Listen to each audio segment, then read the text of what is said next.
வணக்கம். இன்னைக்கு நாம ஒரு ரொம்ப ஆழமான விஷயத்த பத்தி பேச போறோம். ஸ்ரீமத் சுவாமி சித்பாவானந்தர் இயற்றிய தினசரி தியானம் அப்படிங்கிற நூல்ல இருந்து பகைமை, அதாவது நம்மளோட உண்மையான எதிரி யாருங்கிறத பத்தி ஒரு அற்புதமான சிந்தனையை தான் விரிவாக பார்க்க போறோம். சரி, நாம இந்த விஷயத்துக்குள்ள போறதுக்கு முன்னாடி நான் உங்கள ஒரு கேள்வி கேக்குறேன்.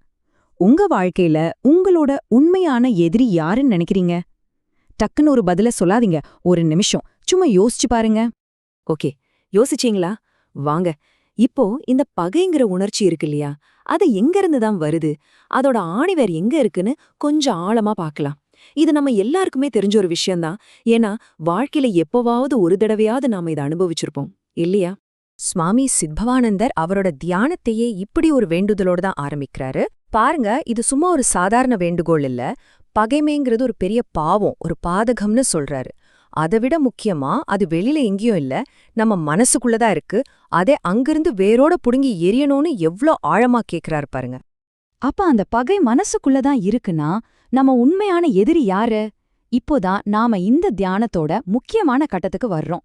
நாம பொதுவா எதிரின்னு நினைக்கிற ஆட்களை தாண்டி உண்மையான எதிரி யாருங்கிறத ஒரு புது ஆங்கிள்ல பார்க்கலாமா? இங்கேதான் சுவாமிஜி அந்த உண்மைய உடைச்சு சொல்றாரு. நம்மளோட உண்மையான எதிரி வெளியில இருக்கிற ஒரு நபர் கிடையாது. அது யாருன்னா நமக்குள்ளே ஒளிஞ்சுகிட்டு இருக்கிற நம்மளோட அடங்காத மனசுதான். ஆமாங்க, நம்ம மனசுதான் வெளியில இருக்கிற எல்லா சண்டைகளையும் சச்சரவுகளையும் பகையையும் தேடி பிடிச்சு உருவாக்குது.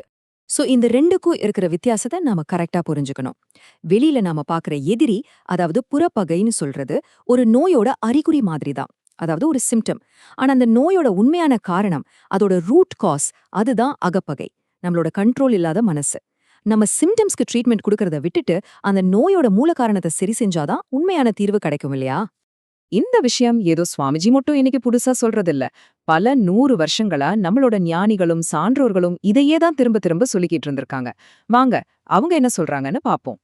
பகவத்கீதையில பாருங்க, எவ்ளோ ஒரு ஆழமான வரி இது. அதாவது, நமக்கு நாமே தான் நண்பன், நமக்கு நாமே தான் எதிரி. சிம்பிளா சொல்லணும்னா, நம்ம மனச நாம கண்ட்ரோல் பண்ணா அது நம்மளோட பெஸ்ட் ஃப்ரெண்ட். ஆனா அது நம்மள கண்ட்ரோல் பண்ண ஆரம்பிச்சிடுச்சுன்னா அதை விட ஒரு பெரிய எதிரி நமக்கு வேற யாருமே இருக்க முடியாது. அடுத்து, தாயுமானவர் அவரோட வார்த்தைகள்ல இருக்கிற அழக பாருங்க. அவர் மனச ஒரு பெரிய கடலுக்கு ஒப்பிடுறார்.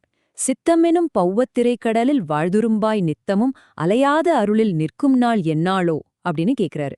அதாவது, மனசுங்கிற இந்த பெரிய அலைக்கடல்ல நாம ஒரு சின்ன துரும்பு மாதிரி கிடந்து தவிக்கிறோம். இந்த அலைகள்ல சிக்காம இறைவனோட அருளால அமைதியா உறுதியா நிக்கிற அந்த நாள் எப்போ வரும்னு அவர் ஏங்குறாரு. நம்ம நிலைமை இதுதானே? சரி, கீத, தாயுமானவர்னு இவ்ளோ பெரிய ஞானத்தை நாம கேட்டுட்டோம், ரொம்ப நல்லா இருக்கு. ஆனா இதை நம்ம பிராக்டிக்கல் லைஃப்ல எப்படி அப்ளை பண்றது? உள்ள இருக்கிற இந்த எதிரிய ஜெயிக்கிறதுக்கு என்ன வழி? வாங்க, அதையும் பார்க்கலாம். வழி ரொம்ப சிம்பிள், ஆனா ரொம்ப பவர்ஃபுல். 2 ஸ்டெப் தான். ஸ்டெப் 1, நம்ம உண்மையான எதிரி வெளியில இல்ல, நமக்கு உள்ளதான் இருக்கான்னு முதல்ல ஒத்துக்கிட்டு அதை கண்டுபிடிக்கணும். இதுதான் முதல் படி. ஸ்டெப் 2, அப்படி கண்டுபிடிச்ச அந்த உள்ளெதிரிய, அதாவது நம்ம கட்டுப்பாடு இல்லாத மனச தியானம், சுய ஒழுக்கம் மாதிரியான விஷயங்கள் மூலமா வேரோட பிடுங்கி எறியணும். அப்போ இவ்ளோ நேரம் நம்ம பேசினதோட சாராம்சம் இதுதான். இந்த விளக்கத்தோட இறுதியில நான் உங்களை ஒரே ஒரு கேள்விதான் கேட்க போறேன். தாய்மானவர் சொன்ன மாதிரி உங்க மனசுங்கிற அந்த பெரிய கடல்ல ஒரு துரும்ப மாதிரி அலைஞ்சுக்கிட்டே இருக்க போறீங்களா? இல்ல அந்த கடலோட அதிபதியா மாறி அதை அமைதிப்படுத்த போறீங்களா? நீங்க தயாரா? முடிவு உங்க கையில தான் இருக்கு.